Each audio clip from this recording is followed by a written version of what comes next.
every adult you see is just an 8-year-old in a big body. Mm-hmm. That's it. Because nobody actually knows how to be emotionally mature, because it's not something you're born with. It's a skill that you have to want to learn and that you have to practice. And none of our parents knew how to do it. So you didn't get it in your childhood. I don't care how calm and stoic you may be. Learning how to recognize your emotions and actually feel them and then understand how to process them in a calm manner without, like, again, taking it out on other people. That is a superpower. I didn't learn how to do this until I was 54. Who wants to do that when I can just point fingers and talk shit about people? You can. And then you're going to die of a heart attack because you're chronically stressed out, and you're going to feel powerless in a world where you actually have a lot of power.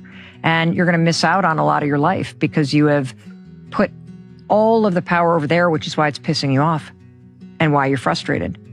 And so I think that this has, in terms of the emotional immaturity, looking at somebody that's 8 years old, especially somebody that has like very challenging behavior, what happens is you don't fear people.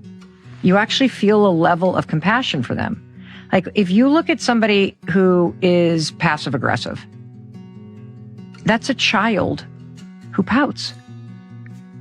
If you look at somebody in your family that gives you the silent treatment, which is very common in our parents' generation, you just stop talking, you punish the person by removing yourself, and then 2 days later you pretend like nothing ever happened.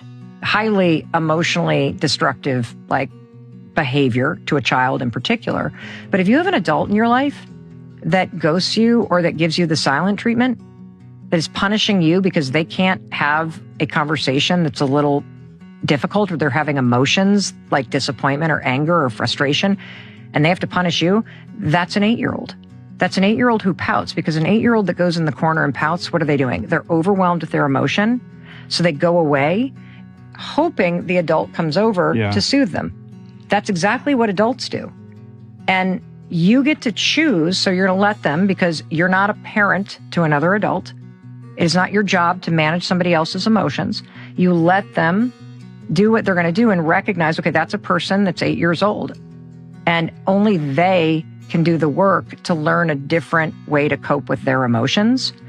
And now let me choose. How do I want to respond to this? Am I going to spend a little less time with this person?